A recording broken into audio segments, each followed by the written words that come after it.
क्या एटम वाकई में पार्ट क्या एटम वाकई में मैटर का सबसे छोटा पार्टिकल होता है? क्या एटम को फर्दर डिवाइड नहीं कर सकते? अगर एटम सबसे छोटा पार्टिकल होता है तो उसका स्ट्रक्चर कैसा होता है? अलग अलग एलिमेंट्स के एटम अलग अलग क्यों होते हैं? एक जैसे एलिमेंट्स के एटम एक जैसे क्यों होते हैं? जी हाँ बच्चों, ये और ऐसे कई सारे सवालों के जवाब ढूंढेंगे हम आज के वीडियो में। आज हम आपके लिए लेके आए हैं आपकी एनसीईआरटी साइंस का चैप्टर नंबर 4। चैप्टर का नाम है स्ट्रक्चर ऑफ एटम। हेडिंग डाल लीजिए स्ट्रक्चर ऑफ एटम। काफी सारी थ्योरीज है, कुछ कहानियां हैं, काफी सारे नोबेल प्राइज विनर्स की बातें होंगी यहाँ पे। तो इन कहानियों को, इन थ्योरीज को बहुत आराम से समझिए, क्योंकि यही बेस बनाएगा आपके आगे के चैप्टर्स का। स्ट्रक्चर ऑफ एटम, एटम कैसा है। करीब करीब 100 साल तक लोगों ने एक्सपेरिमेंट्स किए, अलग अलग साइंटिस्ट अलग अलग टाइम पे आए और उन्होंने एटम की अलग अलग स्ट्रक्चर बताई based on their experiment, their understanding. एक एक करके शुरू करते हैं, ठीक। करीब करीब 100 साल तक स्ट्रक्चर ऑफ एटम्स पे अलग अलग एक्सपेरिमेंट से अलग अलग थ्योरीज निकली। 19th सेंचुरी के स्टार्टिंग तक हमें यह पता चल चुका था कि एटम में कम से कम एक नेगेटिव चार्ज होता है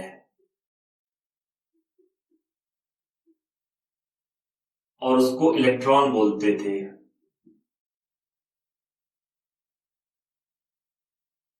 गोल्डस्टीन नाम के एक साइंटिस्ट थे, उन्होंने एक एक्सपेरिमेंट किया।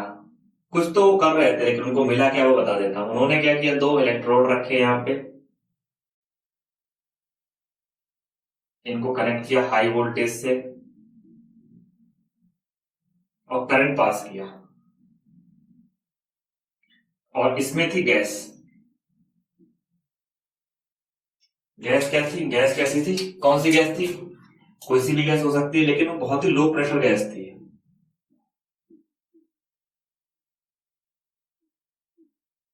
लो प्रेशर गैस होने की वजह से,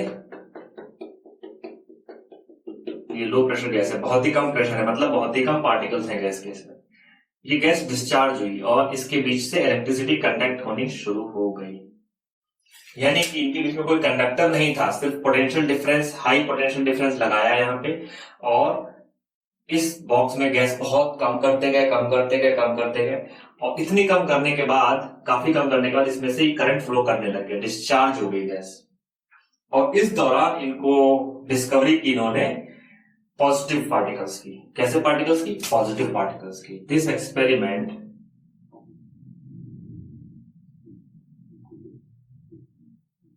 ऑफ गोल्डस्टीन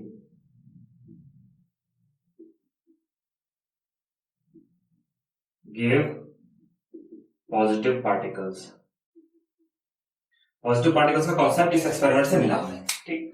तो अब तक साइंटिस्ट को ये तो पता चल चुका था कि पॉजिटिव पार्टिकल्स होते हैं और नेगेटिव पार्टिकल्स पहले से ही पता थे कि एटम में नेगेटिव पार्टिकल्स और पॉजिटिव पार्टिकल्स होते हैं। लेकिन कोई थ्योरी एग्जिस्ट नहीं करती थी कि ये कैसे होते हैं, कहाँ अरेंज होते हैं, किस तरह से रखे होते हैं, क्या नेगेटिव पॉजिटिव का पेयर बन के रखा होता है, या नेगेटिव पॉजिटिव आधा आधा होता है, आधा नेगेटिव आधा पॉजिटिव, कैसे होता है, किसी को पता नहीं था। तो जे जे थॉमसन जी ने स्ट्रक्चर ऑफ एटम बताया।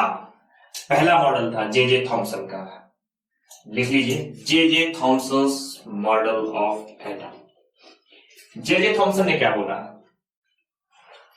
जे जे थॉमसन ने बोला कि एटम जो है वो एक तरबूज की तरह है। जे जे थॉमसन, जे जे थॉमसन का मॉडल है। क्या मॉडल है इनका? Model of atom. ये लिख देना, पूरा लिखो भाई, model of atom. J J Thomson ने एटम के स्ट्रक्चर को एक्सप्लेन करने के लिए एक मॉडल दिया। उनको ये, उस टाइम तक उनको ये पता था कि एटम में दो पार्टिकल्स होते हैं, दो तरह के, एक होता है इलेक्ट्रॉन माइनस और होते हैं प्रोटॉन प्लस। ये पता चल चुका था तब तक। तो उन्होंने थ्योरी दी, उन्होंने बोला कि एटम जो होता है वो तरबूज की तरह होता है। इसी को बोलते हैं वाटरमेलन मॉडल भी। क्या बोलते हैं? वाटरमेलन मॉडल, तरबूज वाला मॉडल। क्या बोला उन्होंने? कि इसमें तरबूज की तरह होता है एटम, और इलेक्ट्रॉन्स जो होते हैं वो उसमें बीज की तरह होते हैं, और जो बाकी रेड पार्ट होता है जिसको हम खाते हैं वो होता है प्रोटॉन, पॉजिटिवली चार्ज। तो उन्होंने ये बोला कि इलेक्ट्रॉन्स जो होते हैं वो बीज की तरह होते हैं, बाकी पार्ट जो होता है व्हाइट पार्ट, जो रेड पार्ट होता है वो पॉजिट्रॉन या सॉरी वो प्रोटॉन की तरह होता है, पॉजिटिवली चार्ज होता है। तो ये चीज जब इन्होंने बोली तो इनके मॉडल कुछ ऐसा बन के आया। Atom is like watermelon, electrons having negative charge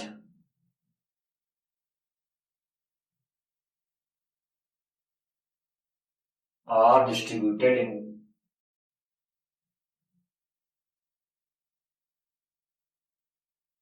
as seeds of melon।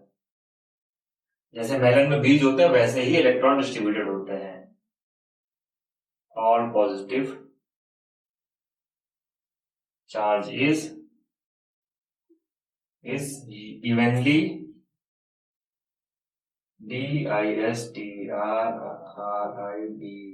distributed, evenly distributed. ठीक, तो उन्होंने बोला कि पॉजिटिव चार्ज होता है वो इवनली डिस्ट्रीब्यूटेड होता है, इलेक्ट्रॉन्स बीज की तरह होते हैं, और वाटरमेलन का मॉडल होता है। ठीक है भाई, अच्छी बात है, लोगों ने मान ली इनकी बात, और इस बात के लिए इनको मिला नोबेल प्राइज। क्या मिला? रॉबर्ट थॉमसन जी को नोबेल प्राइज भी मिला। तो ठीक है, फिर हम यहाँ पे एक हेडलाइन डाल लेते हैं थोड़ी थोड़ी। पहला आया था जे Thomson model.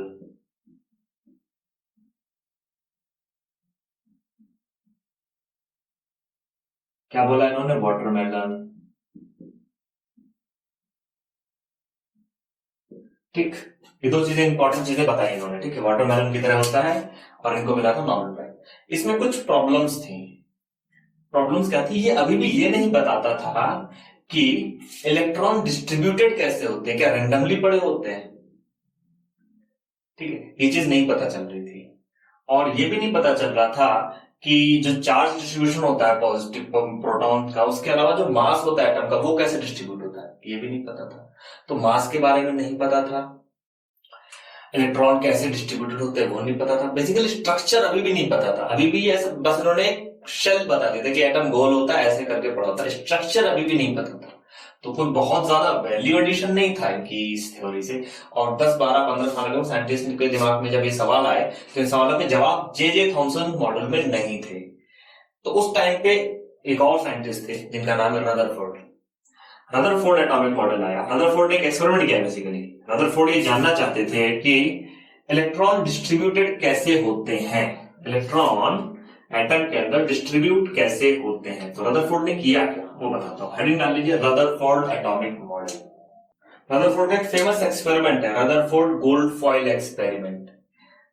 Gold foil experiment उन्होंने किया था ये जानने के लिए कि एटम के अंदर इलेक्ट्रॉन्स डिस्ट्रीब्यूटेड कैसे होते हैं, प्रोटॉन्स डिस्ट्रीब्यूटेड कैसे होते हैं, मास कैसे होता है।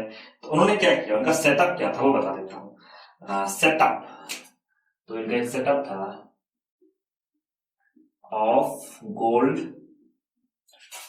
Foil experiment. बहुत ही फेवरेट टॉपिक होता है एग्जामिनर का, ज्यादातर हर साल इसमें से क्वेश्चन आता ही आता है, रदरफोर्ड एटॉमिक मॉडल या बोर एटॉमिक मॉडल में से। बोर हम इसके बाद पढ़ेंगे, ठीक है।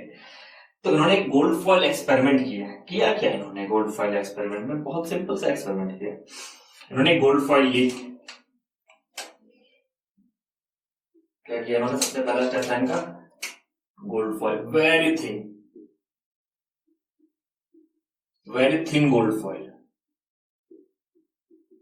अब बोलो गोल्डी फॉइल क्यों ली? क्योंकि गोल्ड सबसे ज्यादा मेलिएबल एलिमेंट है अर्थ में, बहुत ज्यादा मेलिएबल होता है, मतलब उसको बहुत थिन किया जा सकता है। तो इन्होंने गोल्ड फॉइल ली जो कि बहुत ज्यादा थिन थी, इतनी ज्यादा थिन थी कि सिर्फ और सिर्फ 1000 एटम्स थे उसमें, एटम्स थिक, मतलब 1000 एटम्स ही थे उस गोल्ड फॉइल की थिकनेस में। हमने सिर्फ एक ही एक दिखाया इसमें, ठीक, 1000 नहीं दिखा सकते भाई। ठीक है, तो ये है आपकी गोल्ड फॉइल। क्या है ये? Gold foil. कितने एटम थिक है? 1000 एटम। बहुत ही थिन है, मतलब 1000 एटम थिक है तो बहुत कम थिकनेस है, बहुत पतली गोल्ड फॉइल है। और इन्होंने क्या किया, इस पे अल्फा पार्टिकल्स, यहां से एक अल्फा गन ली इन्होंने। अल्फा गन मतलब यार एक गन होती है जिसमें से अल्फा पार्टिकल शूट करते हैं। बड़ी सी गन थी, ऐसे समझ लो, ये थी, इतनी बड़ी गन थी। यहां से निकल रहे थे अल्फा पार्टिकल्स।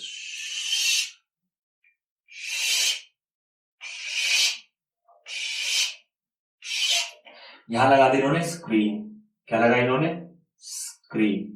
अब स्क्रीन पे अल्फा पार्टिकल पड़ता था तो उनको पता चल जाता था कि अल्फा पार्टिकल आ गया। ठीक, फिर क्या किया इन्होंने? फिर इन्होंने, ये है अल्फा गन, लिखते जाओ यार, ये है अल्फा गन। क्या नाम लिखते हैं इसका? Alpha gun, ALPHA, alpha gun.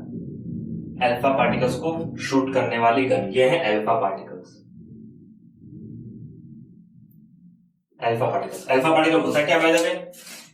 What is alpha particle? Alpha particle is helium atom positively charged. ये होता है अल्फा पार्टिकल। और इसका मास कितना होता है? 4 AMU। तो काफी हैवी होता है। प्रोटॉन का मास तो 1 AMU होता है, बहुत कम होता है, तो उससे काफी ज्यादा होता है। तो अब ये समझना चाह रहे थे कि ये इलेक्ट्रॉन प्रोटॉन कैसे, एक्चुअली ये देखना चाह रहे थे कि जब पार्टिकल निकलेंगे, अल्फा पार्टिकल और गोल्ड फॉइल पे टकराएंगे, तो वो यहाँ पे क्या पैटर्न देते हैं। उस पैटर्न से ये पता लगाया जा सकता था कि प्रोटॉन कहां पर है, इलेक्ट्रॉन कहां पर है, किस टाइप से डिफ्लेक्शन हो रहा है। तो this was all the plan of Rutherford. ठीक, अब रदरफोर्ड को मिला क्या? और जो रदरफोर्ड को मिला उससे रदरफोर्ड के तोते उड़ गए। मतलब समझ नहीं आया कि है क्या ये, क्योंकि अभी तक कौन सा मॉडल चल रहा था हमारे पास? Watermelon model. वाटरमेलन मॉडल में प्रोटॉन पड़े हुए थे पूरे, मतलब प्रोटॉन जैसी कोई चीज थी नहीं, पूरे में पॉजिटिव चार्ज था, पूरे में फैला हुआ था, और इलेक्ट्रॉन बीच बीच में छोटे छोटे छोटे छोटे बीज की तरह थे। तो अब इन्होंने कुछ सोचा होगा क्या पॉजिटिव चार्ज आएगा, टकराएगा, शायद इलेक्ट्रॉन अट्रैक्ट हो जाए, इलेक्ट्रॉन तोड़ दे, कुछ भी इन्होंने सोचा होगा। बट इनकी ऑब्जर्वेशन क्या थी, वो बहुत इंपॉर्टेंट थी। 3 ऑब्जर्वेशन मिली इनको, 3 ऑब्जर्वेशन में यही लिख देता हूं, ठीक है। Observation number 1, most of alpha particle passed through. बहुत सारे, मतलब 99.9% अल्फा पार्टिकल पास हो गए, कुछ नहीं हुआ उनको, सीधे गोल्ड फॉइल से पास हो गए। जबकि गोल्ड फॉइल में कितने एटम थे? 1000 एटम थिक थी, बहुत थिक थी ये गोल्ड फॉइल। ऐसे करके थिक होगी ना ये, मैं तो सिर्फ एक ही एटम बनाया, लेकिन मानो 1000 एटम थिक थी। ठीक, दूसरी ऑब्जर्वेशन क्या मिली इनकी कि few got deflected by small angle. Few alpha particles small angle से डिफ्लेक्ट हुए। अभी सारे अल्फा पार्टिकल्स जो थे ना, ये सब आ रहे थे, जो ये सब सीधे पास हो गए, शिट, ये भी पास हो गए, शिट, ये भी पास हो गए, shit. Few deflected by small angle, कुछ अल्फा पार्टिकल्स जो थे वो आए और ऐसे डिफ्लेक्ट हो गए, थोड़ा सा डिफ्लेक्ट हो गया ना। और कुछ अल्फा पार्टिकल्स जो इनकी थर्ड ऑब्जर्वेशन थी, वो बहुत और इंपॉर्टेंट थी, वो थी very few alpha particles got deflected by 180 degree, मतलब बाउंस बैक।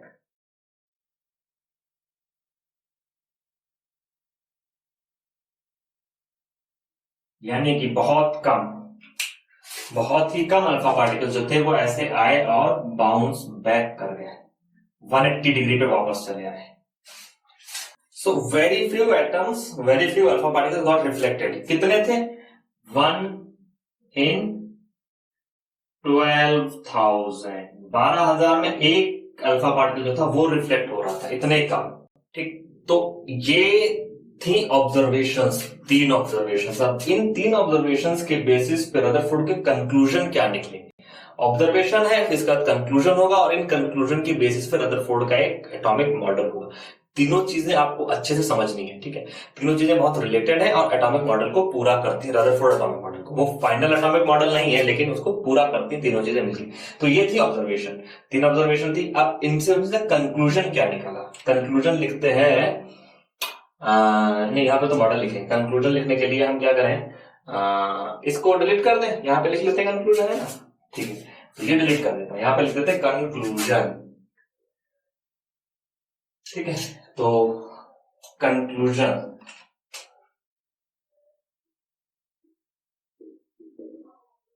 कंक्लूजन क्या निकाला गया रदरफोर्ड के मॉडल से? पहला कंक्लूजन निकलता है कि most of space is vacant space in atom. तो जो जे थॉमसन का मॉडल था, जिन्होंने तरबूज वाला मॉडल दिया था, उन्होंने बोला तरबूज में सब जगह प्रोटॉन है। रदरफोर्ड ने बोला नहीं साहब, आपकी बात गलत है। क्यों? क्योंकि मेरे सारे अल्फा पार्टिकल पास हो गए, मतलब 99.99% अल्फा पार्टिकल पास हो गए। जब अल्फा पार्टिकल पास हो गए, उनकी पाथ में कोई भी चेंज नहीं है, इसका मतलब अंदर कुछ था ही नहीं, खाली जगह थी। तो पहला तो इनका ऑब्जर्वेटिव कंक्लूजन ये आया। दूसरा कंक्लूजन ये निकालते हैं कि इस लाइन से few got deflected by small angle. इसका मतलब है कि डिफ्लेक्ट कब होगा?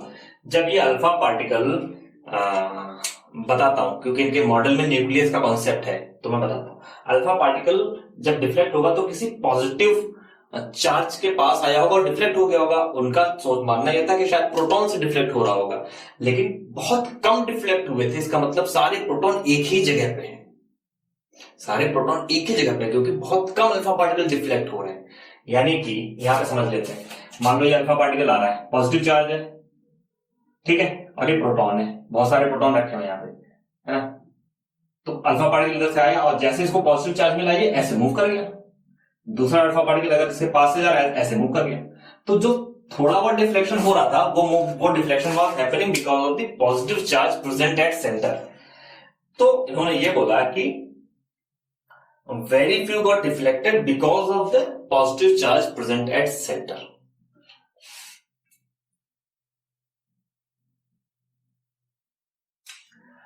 Alright, तो दूसरा कंक्लूजन था कि positive is concentrated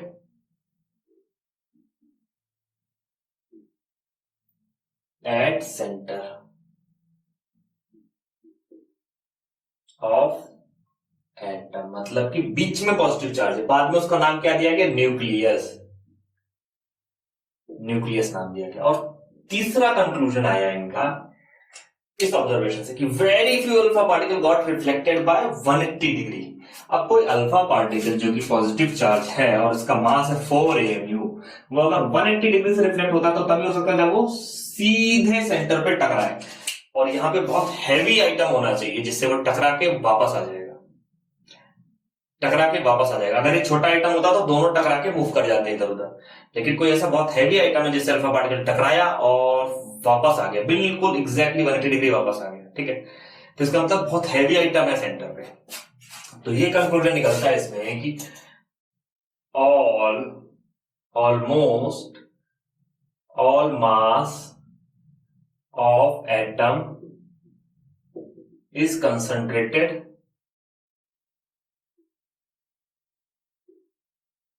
at centre, centre पे ही मास भी है, ठीक। ये 3 कंक्लूजन निकले।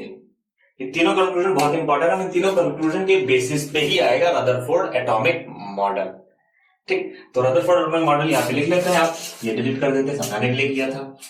Rutherford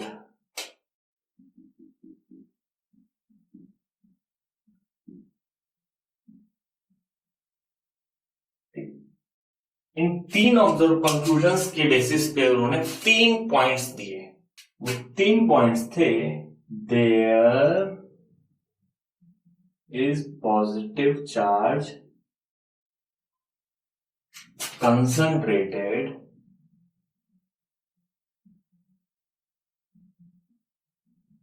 at center of atom called nucleus नाम दिया गया। इलेक्ट्रॉन्स जो थॉमसन्स मॉडल के हिसाब से तरबूज में रखे हुए हैं वो रखे हुए नहीं है। Electrons R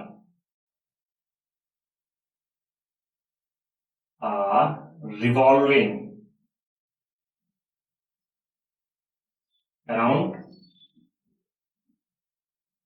nucleus. तीसरा पॉइंट उन्होंने बताया कि सारा, पहले पॉइंट में चार्ज की बात करती है, तीसरे पॉइंट में मास की बात भी करेगी। Almost all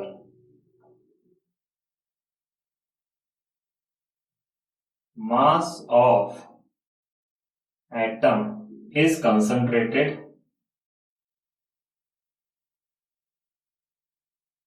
at centre. इन्होंने साथ में दो ऑब्जर्वेशंस और बताई जो इनके मॉडल का पार्ट नहीं है बट अदर ऑब्जर्वेशंस में लिख दीजिए। पहली ऑब्जर्वेशन थी इनकी कि रेडियस ऑफ न्यूक्लियस, मैं यहां पे लिख दे रहा हूं, radius of nucleus is much much much smaller than radius of atom. कितनी स्मॉलर है? 1 2 3 4 5 टाइम्स, इतने गुना छोटी होती है रेडियस ऑफ न्यूक्लियस। ये भी इन्होंने अपने इसी एक्सपेरिमेंट को कई बार किया और ऑब्जर्वेशंस लेने के बाद इनका ये निकल के आया। दूसरी ऑब्जर्वेशन इनकी निकल के आई कि mass of electron is much much smaller then mass of proton. कितना स्मॉलर होता है? 2000 टाइम्स,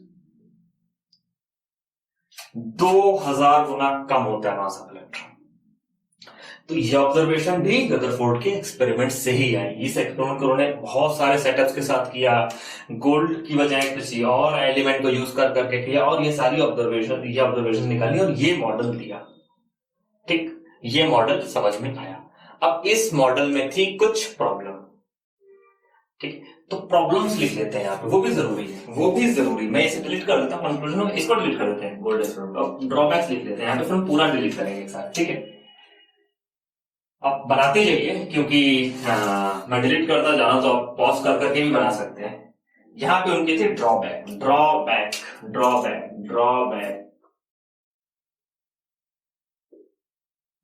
क्या था? रदरफोर्ड के मॉडल का ड्रॉबैक क्या था?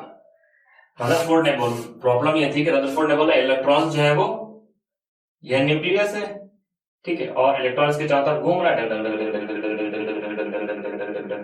ठीक, इलेक्ट्रॉन अपनी बाइक लेकर के घूम रहा है। तो प्रॉब्लम क्या है कि इलेक्ट्रॉन जब न्यूक्लियस चारों तरफ घूम रहा है तो उसको एनर्जी कौन दे रहा है? कहां से आ रही है एनर्जी? अगर एनर्जी कोई नहीं दे रहा है तो होगा क्या? इलेक्ट्रॉन ऐसे घूमते न्यूक्लियस में गिर जाएगा। सो ये था इनका सबसे बड़ा drawback. Since electron is revolving around nucleus,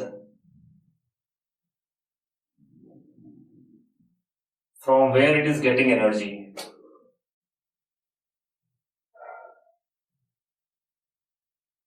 Is getting energy. मतलब उसको एनर्जी कहां से मिल रही है? और अगर एनर्जी नहीं मिलेगी तो इलेक्ट्रॉन न्यूक्लियस के अंदर घुस जाएगा, लेकिन ऐसा तो होता नहीं है। तो जब ऐसा नहीं होता है इसका उसको एनर्जी मिल रही है, और रदरफोर्ड मॉडल उस बात का बिल्कुल भी इस क्वेश्चन का जवाब नहीं दे पाया कि एनर्जी मिल कहां से रही है। ठीक, तो ये था ड्रॉबैक रदरफोर्ड का। ये थे उसके ऑब्जर्वेशंस, ये थे कंक्लूजन्स, ये थी मॉडल और ये है ड्रॉबैक। तो ये पूरा रदरफोर्ड का सारी कहानी है। ये है मॉडल, ये है ऑब्जर्वेशन, ये है कंक्लूजन, ये है ड्रॉबैक। बना लीजिए इसको, आराम से छाप लीजिए। ठीक है, मैं करता हूं इसको डिलीट, ये लिखा रहने दूंगा क्योंकि अब हम बात करेंगे बोर्स मॉडल। बोर्स आते हैं और रदरफोर्ड के मॉडल की जो कमियां थी उनको भी वो दूर कर देते हैं। ठीक है, तो हम अब डिस्कस करने वाले हैं बोर्स एटॉमिक मॉडल। बोर साहब ने कहा, अच्छा एक और चीज मैं आपको बताना भूल गया, इस मॉडल के लिए रदरफोर्ड जी को भी नोबेल प्राइज मिला था। ठीक, अब बात करते हैं बोर की। तो बोर साहब ने कहा कि रदरफोर्ड की बात तो सही है कि इलेक्ट्रॉन चारों तरफ घूमता है भाई, उसमें अपन को कोई दिक्कत नहीं है, घूमता होगा, लेकिन वो ऐसी ऑर्बिट में घूमता है जिसके लिए उसको एनर्जी की जरूरत नहीं पड़ती। डिस्क्रीट ऑर्बिट्स में घूमता है। रदरफोर्ड ने बोला कि भाई साहब ये है न्यूक्लियस और ये आपका ऑर्बिट, तो ऑर्बिट ऐसा होता है, एकदम फिक्स ऑर्बिट होता है। ऐसा नहीं कि इलेक्ट्रॉन कहीं भी घूमेगा, इलेक्ट्रॉन को कहीं भी घूमने की आजादी नहीं है, अपने अपने ऑर्बिट में घूमता है। ठीक, ये बोला गया। तो इनके पहला पॉइंट था कि इलेक्ट्रॉन मूव्स इन, रदरफोर्ड के मॉडल को पूरा एक्सेप्ट कर लिया, सिर्फ उसमें इन्होंने इसमें कुछ एडिशन चीजें बताई थी। उसमें से जो एडिशनल पॉइंट था वो था इलेक्ट्रॉन revolves around nucleus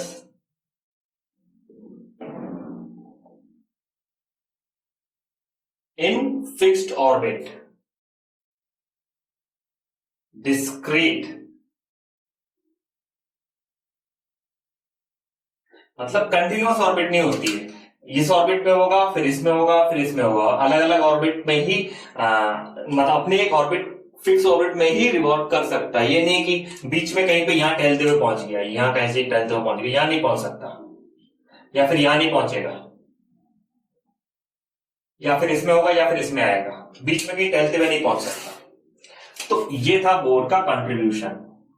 तो बोर साहब के मॉडल के बाद से ऑलमोस्ट कोई नया मॉडल नहीं आया और इसी मॉडल को फाइनल मॉडल माना गया है। बोर और रदरफोर्ड ने बोला न्यूक्लियस अंदर होता है, मान लिया। रदरफोर्ड ने बोला इलेक्ट्रॉन रोटेट करता है, रिवॉल्व करता है न्यूक्लियस के अराउंड, मान लिया। बोर ने बोला कि फिक्स डिस्क्रीट ऑर्बिट्स में ही रिवॉल्व करता है, वो भी मान लिया। तो यहां पर आकर के एटॉमिक मॉडल होता है फाइनल। यही फाइनल मॉडल है जो आज भी हम लोग यूज करते हैं, बोर्स एटॉमिक मॉडल। बोर ने इसके बाद में आपको इसके बाद में बोर ने थोड़ी और डिटेल दी और ये भी बताया गया कि इलेक्ट्रॉन की ऑर्बिट्स के नाम क्या होते हैं, इलेक्ट्रॉन कौन सी ऑर्बिट में कितने इलेक्ट्रॉन हो सकते हैं, कौन सी ऑर्बिट से इलेक्ट्रॉन बाहर निकल सकते हैं, कौन से इलेक्ट्रॉन से बाहर नहीं निकलते। ये सारी डिटेल हम अगले वीडियो में पढ़ेंगे, ठीक है। इसी दौरान न्यूट्रॉन की डिस्कवरी भी हुई, छोटू सा, और उस न्यूट्रॉन की डिस्कवरी के बाद पता चला न्यूट्रॉन के बारे में दो बातें। क्या बातें पता चली न्यूट्रॉन के बारे में? न्यूट्रॉन का सिंबल N होता है, न्यूट्रॉन का mass is equal to mass of proton, और charge on neutron is equal to 0। ये सिंबल है, मास न्यूट्रॉन का प्रोटॉन के बराबर होता है और चार्ज होता है 0। ये जानकारी पता चली न्यूट्रॉन के बारे में। और ये भी पता चला कि न्यूट्रॉन जो होता है वो प्रोटॉन के साथ न्यूक्लियस में ही बैठा होता है। ये चीजें और पता चली इस मॉडल के साथ। तो अब जो मॉडल हमारे पास फाइनल है वो यही है कि सेंटर में होता है न्यूक्लियस, न्यूक्लियस में होता है neutron and proton, neutron and proton. यहाँ पे न्यूट्रॉन है और इसका भाई यहाँ पे प्रोटॉन भी है, ठीक। और ये है इलेक्ट्रॉन जो चारों तरफ रहे हैं घूम, चक्कर रहे हैं वो काट, ठीक। तो ये मॉडल है बच्चों, इसमें सबसे इंपॉर्टेंट मॉडल था आपका, वैसे तीनों ही मॉडल इंपॉर्टेंट है। और ताज्जुब की बात है कि तीनों साइंटिस्ट को, जे थॉमसन को, रदरफोर्ड को और बोर को अपने इन्हीं मॉडल्स के लिए नोबेल प्राइज मिले। सोचो उस जमाने में 19वीं सेंचुरी की स्टार्टिंग में 1907, 1920 तक एटम के अंदर की बात अगर कोई बताए और वो थ्योरी एक्सेप्ट हो जाए तो वो कितनी बड़ी बात होती थी कि वहां पे नोबेल प्राइज मिलता था। हम इसको 9th क्लास में पढ़ रहे हैं, तो इससे ये समझ में आता है कि हम कितना ज्यादा एडवांस हो चुके हैं। आज जो जिस चीज के लिए लोगों को नोबेल प्राइज मिला वो हम आज स्कूलों में पढ़ा रहे हैं, ठीक है। बड़ी बात है अपने आप में। चलिए ठीक है, तो अगर आपको मॉडल समझ में आए हैं और मेरे पढ़ाने का तरीका अच्छा लग रहा है तो आप मेरे चैनल को सब्सक्राइब क्यों नहीं करते हैं? कर लीजिए ना सब्सक्राइब, दोस्तों का शेयर करिए। स्टार्टिंग में हमने 3 क्वेश्चंस पूछे थे। क्या क्या क्वेश्चन पूछे थे? कि एटम के अलावा कुछ और पार्टिकल्स होते हैं? जी हाँ, एटम सबसे छोटा पार्टिकल नहीं होता, ये होते हैं उसके पार्टिकल्स। जवाब मिल गया। अलग अलग एटम कैसे डिफरेंट होते हैं? अलग अलग एटम में इलेक्ट्रॉन्स अलग अलग होते हैं, समझ गए ना। अलग अलग एलिमेंट के एटम्स के इलेक्ट्रॉन्स अलग अलग होते हैं और इसलिए वो डिफरेंट होते हैं। सेम एटम्स के इलेक्ट्रॉन और प्रोटॉन सेम होते हैं, स्ट्रक्चर सेम होता है, इसलिए वो सेम जैसे होते हैं। ये सवाल का जवाब भी मिल गया। एटम्स के छोटे पार्टिकल्स, इनको इलेक्ट्रॉन, प्रोटॉन, न्यूट्रॉन्स को क्या बोलते हैं? सब एटॉमिक पार्टिकल्स बोलते हैं। ये भी समझ में आ गया। तो स्टार्टिंग में जो हमने सवाल पूछे थे उनके जवाब आपको इस चैप्टर के, इस वीडियो के एंड तक मिल चुके हैं, ठीक है। तो मेरे चैनल को सब्सक्राइब करिए, अपने दोस्तों के साथ शेयर करिए और मन लगा के पढ़ाई करिए। धन्यवाद।